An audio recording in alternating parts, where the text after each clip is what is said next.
Behind many of the world's conflict flashpoints, there's one country that keeps being mentioned: Iran. Iran used to be a powerful state, an empire, but it has lost that power. Iran tries to influence politics in the region. Is Iran a mastermind that is basically running this very complex game of chess? What does Iran want? And how does its history impact the country's current relations with the wider world? It sits at the heart of the Middle East. Surrounded by war, watched by the world. Feared by many. Misunderstood by most. But the question remains, what does Iran really want? It began in 1979. A revolution that changed everything.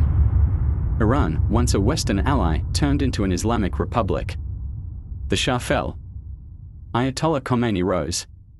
Power shifted not just within Iran, but across the entire Middle East. But this wasn't just a political shift.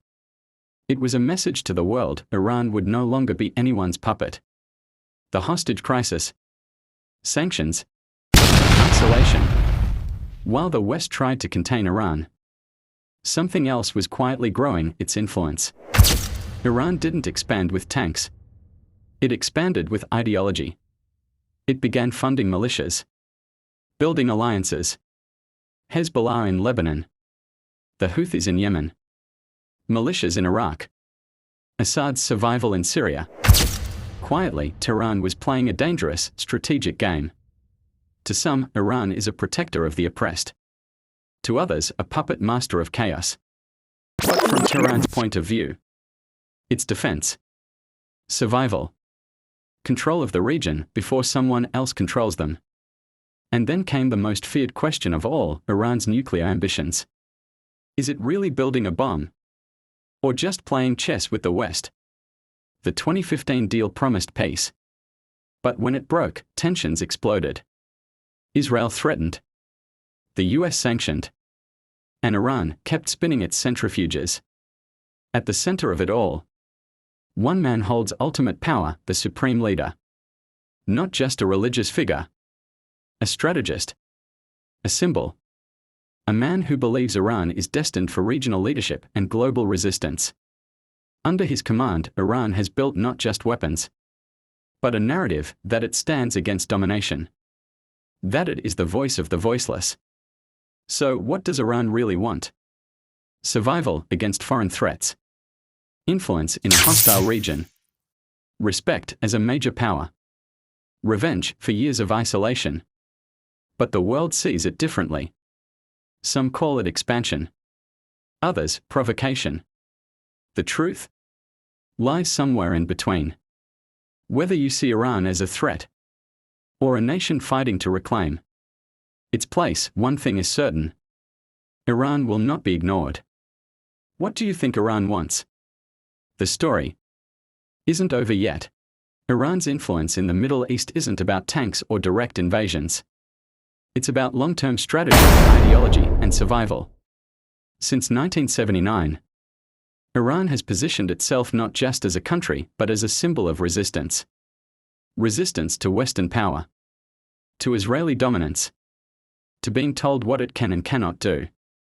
Through alliances with groups like Hezbollah, the Houthis, and Iraqi militias, Iran stretches its power quietly across the region. In Syria, it saved Bashar al-Assad. In Iraq, it filled the power vacuum left by America. In Yemen, it arms rebels to pressure Saudi Arabia. In Gaza, it supports those who strike at Israel. For Tehran, these aren't just conflicts, they are chess moves. Each ally, each proxy, builds a wall of defense around Iran's borders. A regional buffer zone. Because in their view, if Iran doesn't expand its influence, someone else will. But with power comes pressure. Sanctions have crushed Iran's economy. Inflation rises. The currency falls. And the youth? Many are done with ideology. They want freedom, opportunities, a normal life. Not wars fought in someone else's name. From the 2009 Green Movement to the protests after Mahsa Amini's death, the streets of Iran have spoken again and again. And the regime responds with force, with censorship, with silence. Iran's leadership now walks a thin line, fighting external threats, while holding back internal rebellion. Then there's the nuclear issue. Iran says it doesn't want a bomb. Just energy. Just security. But every centrifuge tells a different story. And with the collapse of the 2015 nuclear deal, trust is gone. Israel warns it will strike first. The West tightens sanctions.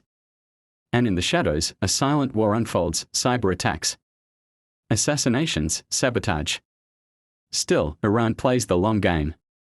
It strengthens ties with Russia and China, builds trade routes, sends drones and cyber attacks instead of soldiers. While the world focuses on other crises, Iran prepares. It doesn't need to win a war. It just needs to survive long enough to outlast its enemies. So, what does Iran want? It wants to lead, not follow. To shape the region in its own image. To prove that it cannot be broken. And to be respected, not just feared. But does it want peace? Maybe. But only on its own terms. Because in the story Iran is writing, it is not the villain. It is the survivor. The challenger. The nation that refuses to disappear. And for the rest of the world, that makes Iran a question mark that refuses to be erased.